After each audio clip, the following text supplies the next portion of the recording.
Coming up on Sportsource, over 50 years ago, Clarence Pope broke barriers and made history here at UGA.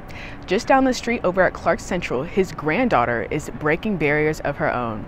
I have more on the story. High school basketball teams across Northeast Georgia share their thoughts about the upcoming season. How Kenzie Henderson became a leader for the Oglethorpe County girls basketball team last year as a freshman and is looking to continue that role on the team this year. Good evening and welcome to Sportsource. I'm your host, Kennedy Weems. I'm sure you can tell, or at least we can here in Athens, that the temperatures have finally dropped and it truly feels like winter. So today, we are focusing less on fall sports and bringing you everything you need to know about the upcoming high school winter sports, like basketball, swim, and wrestling. We'll even try our hand at a little weather forecasting. But before we do that, Friday Night Lights isn't over just yet. Let's look at the Athens area high school teams that are still vying for a state championship title in the GHSA football playoffs. Only 3 Athens area teams made it to the second round. Tonight, in the 4A bracket, North Oconee is hosting Lovett after the undefeated Titans ran through Sonoraville 49-6 last week. In Class 1A Division I, Prince Avenue Christian beat Mount Vernon 47-14 last week, and tonight host Elbert County. Then, in 3A, Oconee County upset Lumpkin County last week 49-21 and will travel to Northwest Georgia to face Airdsville. Now, Clark Central was one of those Athens teams that didn't make it to the first round of the GHSA football playoffs, but the Gladiators actually had 2 football programs playing this fall. The other, flag football, with a coach who has a very interesting family history. Jaden? Thanks, Kennedy. A couple of weeks ago, we discussed the debut of Clark Central's flag football team. But this week, I got to talk to the woman behind its development and where her drive to break barriers comes from. Take a look. Coach Sherelle Pass broke barriers this fall when she started the first flag football team in Athens, Clark County. But that is nothing new to her and her family as she followed in her grandfather's footsteps of making history. She would see things and do things that, with intensity. And that's the same way she's innovative here, and she look around and see what's needed, and she go for it, and she's always been that way. Uninhibited. So I'm proud of her. Coach Pass's drive has been heavily influenced by her grandfather's courage and his faith that guides him. Everything I've done pretty much has, I would say, been pretty lined up in the way of not me doing it by choice, but because it's been ordained in a sense. And that came from him as well, just knowing who he is and his faith in God and being, like I said, faithful. Clarence is a part of the first 5 black men that played football at the University of Georgia. He remains a trailblazer for many black student athletes today. It's an honor to be in a space and time that you meet a challenge, you know what I mean? And down the road, people put titles on it, but we are thankful, and suddenly after 50 and 51 years. While Clarence's main purpose of going to UGA was to play the game of football, he picked up some life lessons that he has been able to share with many, including his granddaughter, Coach Pass. Growing up, we always heard about Big Daddy being part of the first, but to the extent really showed the kind of impact they did here at Clark Central as well as the University of Georgia, and it always gave basically footsteps to follow to a certain degree. Although Clarence is proud of his granddaughter for taking strides to break barriers, this came as no surprise since he knows just how capable she is. We knew then that she was innovative. She was conscientious, and with her dad was sports minded too, and they would just grow in such a way that you just couldn't stop her, Throughout the season, Coach Pass has made sure to implement the teachings of her grandfather so that her players can reach their full potential. The tenacity, the being faithful in the moment, basically not being scared or fearful, stepping out on faith, and pretty much allowing God to use you how He sees fit. So everything I've done pretty much has, I would say, been pretty lined up in the way of not me doing it by choice, but because it's been ordained in a sense. And that came from him as well, just knowing who he is and his faith in God. As Clark Central wraps up their first flag football season, there is no doubt that Coach Pass will continue to lead her team in the right direction. From Athens, Georgia, I'm Jaden Fields reporting for the Carmichael Sports Media Institute. An incredible bond that has made a big impact on the community. I'm excited to see what the future holds for Coach Pass and her grandfather. Back to you, Kennedy. Thanks, Jaden. You can definitely see the impact that Mr. Pope has left and how his granddaughter is following in his footsteps. But hey, don't go anywhere. After the break, we will discuss our must-see matchup of the week. But it isn't two teams that are playing against each other. It's something a bit different. We'll be right back for more. During high school, I hung with the wrong crowd and I never graduated. I helped Santiago in many different ways, like all fathers do, because he always wanted to go to college. I felt a little embarrassed to come back to school, but eventually, once I came here, I knew that it's for a bigger goal. He was very dedicated, hardworking. He connected with his teachers. He connected with other students. That was one of the key reasons why he was able to keep forging ahead. It was amazing to see him graduate. This was one thing that meant so much to him, and of course, it meant so much to us too.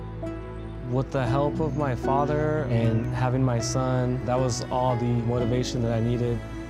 That support is everything. Find free adult education classes near you at finishyourdiploma.com. Welcome back to Sports Source. For this edition of Matchup of the Week, we're highlighting two different teams playing in the same event, the Clark Central and Cedar Shoals boys basketball teams. These crosstown rivals don't play each other for another month, but both teams host early season showcases and are featured in this weekend's Peach State Explosion at Cedar Shoals High School.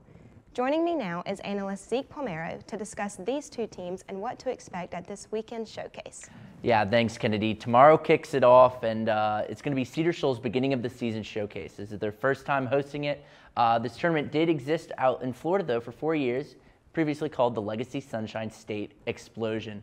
A game against Morgan County will be the Cedar Shoals Jaguars' first game of the year, but the Clark Central Gladiators actually played earlier this week in a 61-47 loss to Oconee County. Not to worry, though, Oconee County was 18-10 last season, so panic not. The Gladiators will want to capitalize, however, against Gainesville tomorrow, who finished last season 5-18. And now both Clark Central and Cedar Shoals made the first round of the state playoffs last year, but were eliminated in the first round, Central by New Manchester and Cedar by Marist. Zeke, what do you think? Is a similar fate in store for these teams this year? You know, Kennedy, as optimistic as we'd love to be, both schools are honestly projected to be on the decline. Both schools won their region in 2021, but regressed to exactly 500 in region last season. For now, it appears that their best days are probably behind them.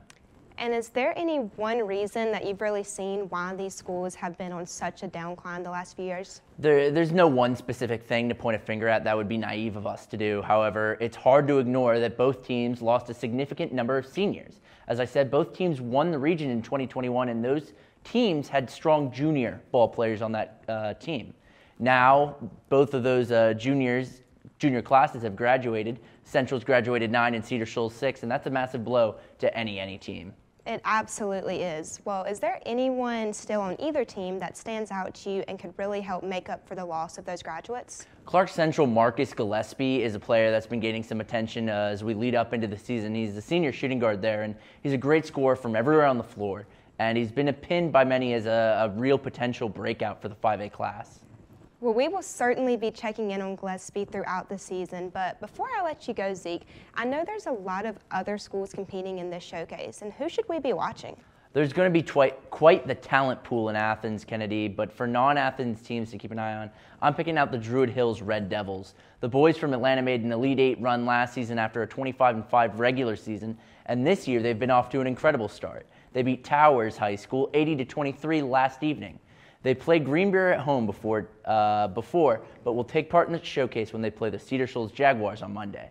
Awesome. Well, maybe the Gladiators and the Jaguars will surprise us once region play comes around. Thanks, Zeke. Besides Clark Central and Cedar Shoals, there's far more high school basketball teams getting their seasons underway in Athens, which our reporter Michael Doty knows well. Michael?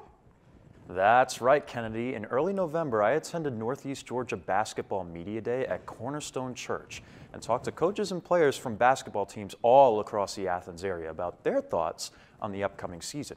Here's what some of them had to say.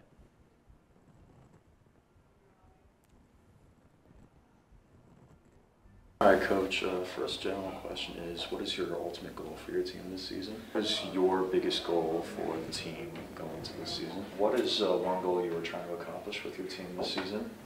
Of course, it's always to get ready to win the region tournament, but more importantly this year is just to build some character this year.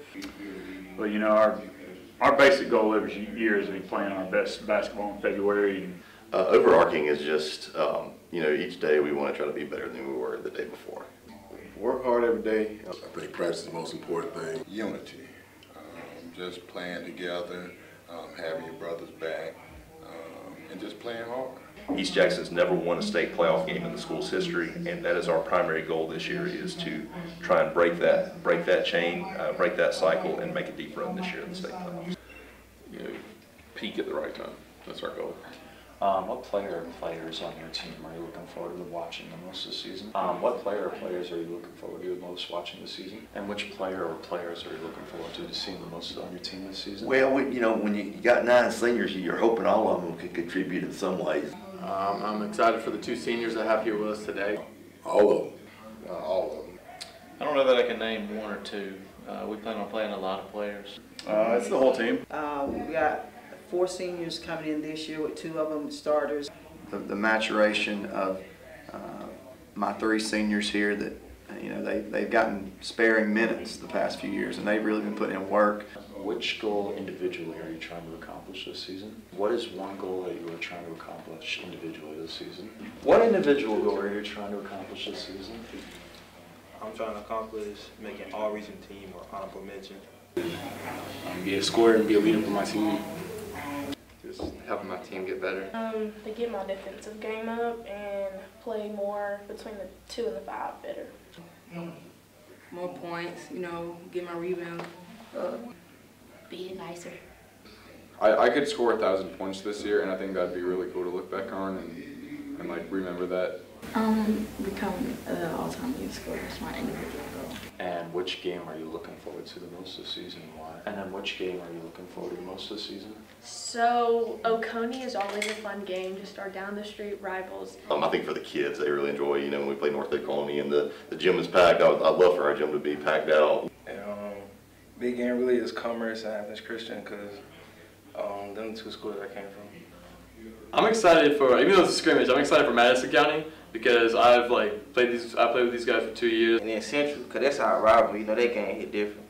Crosstown rival, Cedar Shoals, that's going to be my favorite game probably. Traveling to Lanier will be tough for us, so that'll be a big game. On the road to Shiloh will be tough. Woodward Academy, Carrollton, and Clark Central. I'd be lying to myself, being that I'm married into a Hart County family. I know that the Hart County, Elbert County is a big-time rival. Definitely Hart Elbert game, for sure. Hart County. Elbert County. Elbert County. All right, thank you, Madison County. Thank you very much, Oconee County. Thank you so much, Clark Central. Oh, yeah. Thank you, Social Circle. Appreciate it. As you can see, not all teams think the same way, and not all will bolster the same results. It should be another great season on the hardwood, and I cannot wait. Back to you, Kennedy. Thanks, Michael, for that fun video. I always love hearing the student athletes' responses to interview questions.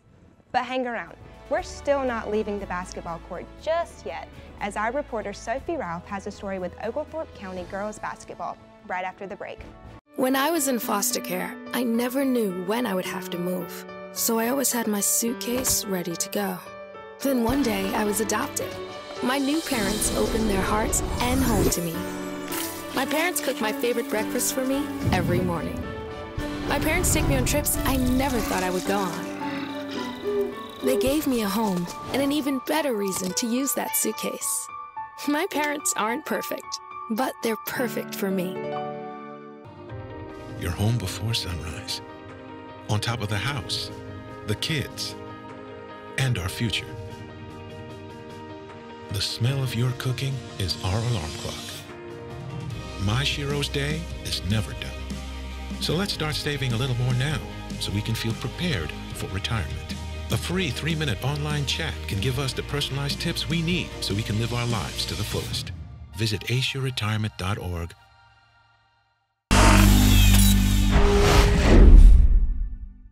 We're back here with our winter kickoff edition of SportsSource. Now, Oglethorpe County girls basketball has something brewing since last season when they made the playoffs for the first time in 18 years, just 2 years after a 2-win season. Our very own Sophie Ralph has more on this story. Sophie? Well, Kennedy, some athletes are transitioning to winter sports without a break, and one of those athletes is Oglethorpe County's Kenzie Henderson. Because of her height and ability to jump, she played volleyball in the fall, she's playing basketball now, and she'll be running track in the spring. But being a tri-sport athlete isn't the only thing that makes her notable. Last time the Lady Patriots went to the playoffs was before Kenzie was even born, but last season she helped them to the playoffs for the first time in 18 years. I caught up with Kenzie and her coach to find out more about how she's making an impact on the team. The varsity girls basketball team at Oglethorpe County High School had not been to the playoffs since 2004 until last season. One of the forces that led the Patriots to the playoffs for the first time in 18 years was then freshman Kenzie Henderson. Last season, Henderson averaged about 20 points and 15 rebounds per game, and this year, as a sophomore, she's looking to continue making an impact on the team. I have a role as a leader on the team because people just, my height, I don't know, like I can jump and rebound for the team and help assist them. It's just weird to see me as a leader because I'm the youngest, but like I can still be one of the leaders. Her overall just raw athletic ability, her ability to move. I mean, she's 5'10", 5'11", and can get up the court just as fast or faster than anyone. She's going to pretty much out-jump anyone that she's going up against. She has good hands. She finishes well around the basket. For her to be also, like I said, as tall and quick as she is, she controls her body very well. The Lady Patriots were knocked out of the playoffs in the first round by Woodville Tompkins High School in a 65-64 loss. But the team is not just hoping to go back to the playoffs this year. They're setting their sights a little bit higher. With the region classification changes this year, Oglethorpe County is joined by 3 other schools for girls basketball in their region, which means that they're all guaranteed a spot in the playoffs. This is why the team's goal is to win a region championship this year. Head coach Dickens is relying on the skill and leadership of the underclassmen, including Kenzie Henderson, to lead the team to their goals this year. Kenzie is much more a action leader than a vocal leader in general anyways. So her way of leading may be sprinting and pushing everyone else to get up and down the court as fast as possible. On the court, Kenzie is, as soon as you watch her run up and down the court, you know she's different. She does stuff that you can't teach. She is someone that her teammates find reliable and can do those hard things. Even being a sophomore that she did last year as a freshman. While there's a lot that goes into winning a region championship, Henderson has a very simple philosophy. If we do everything the same and try to focus on winning, we should win. In Lexington, Georgia, for the Carmichael Sports Media Institute at UGA, I'm Sophie Ralph. Well, Kenzie's philosophy seems to be working out because the team's first game on Tuesday against Stevens County was a 55-49 win. Awesome, Sophie. Kenzie will be one to watch for several years to come. Now we're going to take a quick break before we discuss our predictions of who's hot and who's not this winter season. Grab your hats and coats and be ready to bundle up. We'll be right back.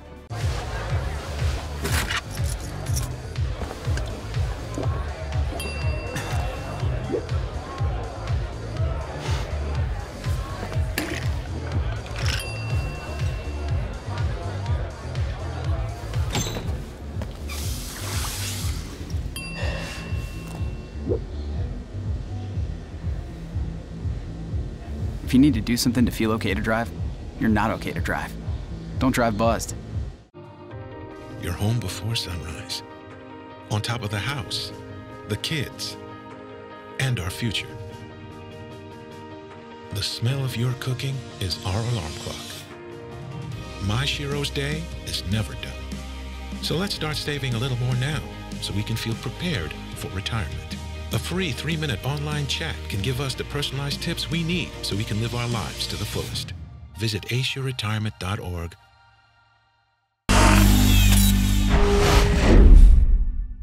Welcome back to SportsSource. Now, if the name of the show doesn't make it obvious, I'm a sports anchor and not a meteorologist. But in honor of the temperatures dropping here in Athens, my team and I are going to try our best at forecasting the winter weather. But here's the catch. We're not just going to sit here and tell you how cold it will be tomorrow. We're going to forecast some outlooks for Athens area winter sports teams. Who's on fire, who's got ice in their veins, and who's making it rain.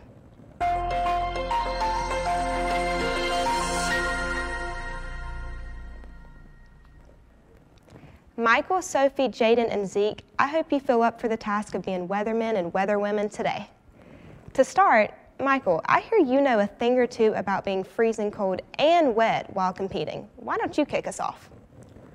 Yeah, that's right, Kennedy. Now, I don't know about you guys, but as a former 4-year high school varsity swimmer, I hated waking up on a cold Saturday morning to drive to practice, with the worst part being when you first jump into that cold pool. However, where I'm going, I'm not going to need these gloves or this hat, because over at Jefferson, the pool is anything but cold, because there are 2 young lady dragons that are absolutely heating it up. I'm talking about Kate Dunnigan and Aubrey Claire Alawine Flores. Last year, Dunnigan finished 5th in the 100-yard freestyle and 6th in the 50-yard freestyle at the 4A state meet, edging out her senior captain teammate, Catherine Law, in both events. Alawine Flores finished 5th in the 100 butterfly and 7th in my favorite event, the 100 backstroke. Oh yeah, and both of these ladies accomplished that as freshmen. Both of them also swam for the 400 freestyle relay team that set a school record at state last year and helped the Dragons finish 4th overall. With both of them coming back as sophomores, I am forecasting a heat wave in the Jefferson High School pool. It'll be a warm winter for sure. I know that all of us would appreciate some of that heat right now here in Athens. Now, Sophie, I danced all through elementary school and loved performing in all the holiday shows. Though I will have to admit that the North Oconee dance team probably performs better than I could ever imagine. Take a stab at forecasting their season for us. Look, I know we're not past Thanksgiving quite yet, but I may get some disappointed looks here. The cold weather always gets me excited for Christmas. So I'm forecasting snow over at North Oconee, and here's why. One of my favorite Christmas traditions is enjoying some ballet by seeing the Nutcracker, but the Titans Thrill dance team has been dominating with a different kind of dance. For the last 2 years, they have placed 1st in the GHSA Jazz Championship and are looking to make that 3 in the 3A, 4A region this year. When I talked to Coach Darnell, she said that this team is one of the technically strongest teams she's had in a while, and that jazz really fits the strengths of her dancers. North Oconee's success hasn't been limited to jazz, however, because they placed 4th in Palm and were ranked 5th in the state for their region in February. This year's dance team is featuring 6 returning dancers and 5 new ones. So I imagine we'll see a lot of the same emphasis on jazz that they've had in the past, maybe even leading to their 3rd championship win in a row, despite having no seniors this year. What do you think, Kennedy? Will the Titans bring a Christmas snow heaping of awards this year? You do make a strong case, Sophie, so I think they might. I love that they have a dance program because we certainly did not have one at my high school. Zeke, what forecast do you have for us today?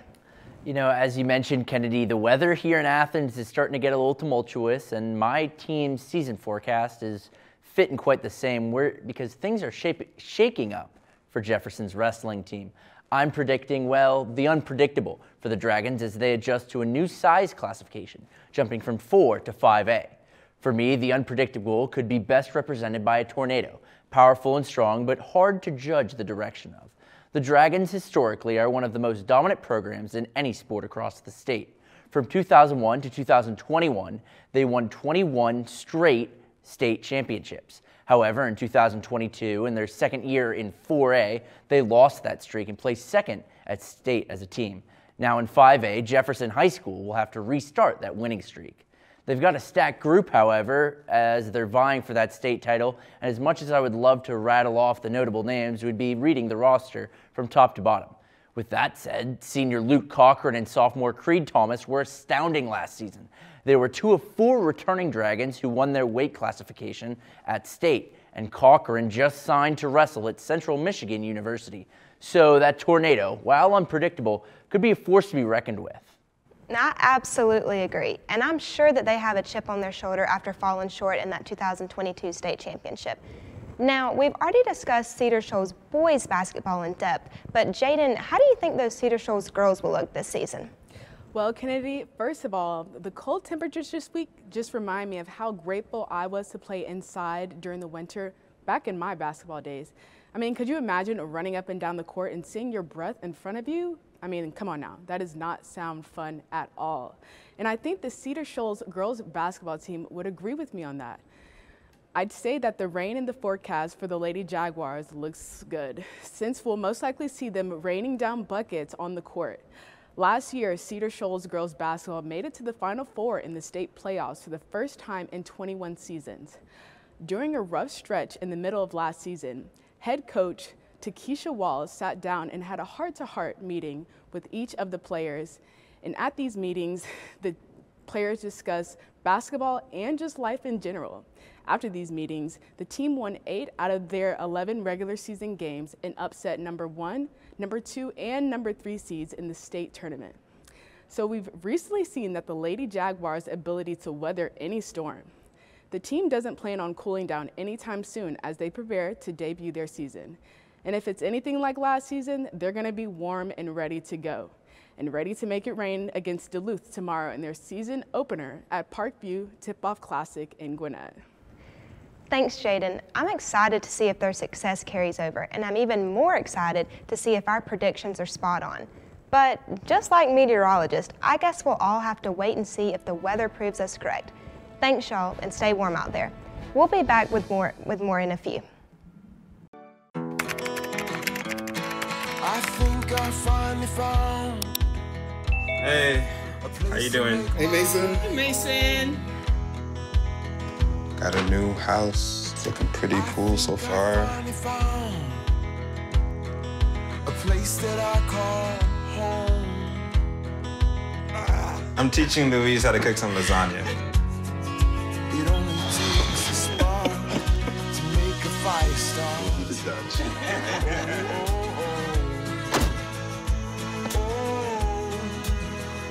Thank you. Study, please.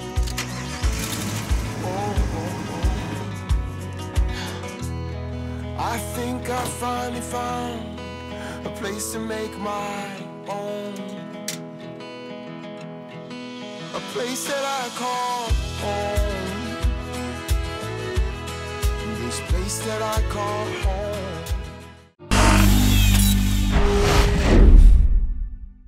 Welcome back. Now, we'll end with another winter event beginning this weekend, the Men's FIFA World Cup. And admittedly, that feels a bit weird to say, since that's normally a summer tournament. The United States plays its first game against Wales and Qatar on Monday at 2 p.m. Eastern Time. Qatar has been under fire for the deaths of migrant workers in the construction leading up to the tournament, and for the country's outlawing of homosexuality. United States goalkeeper Shawn Johnson commented on the U.S.'s decision to use its Rainbow Pride logo in training facilities and other team spaces at the tournament. It's a sign of our values and what we represent as a men's national team in U.S. soccer, and we're a group that believes in inclusivity, and we'll continue to. Johnson is one of several Georgia soccer players repping the state for the local Athens soccer community. Johnson and defender Walker Zimmerman both attended Brookwood High School in Lilburn. Defender Shaq Moore grew up in Powder Springs, though he attended high school at IMG Academy in Florida. It'll be interesting to see these players with Georgia roots represent the state on the world's biggest stage this month. And with that, thank you all for allowing us to take the stage and talk sports this Friday evening. I've invited my entire crew out as it's our group's last show here at SportsSource. From myself, our reporters, our producer, and our whole crew, we hope you enjoyed today's SportsSource show and our work this semester. Good night.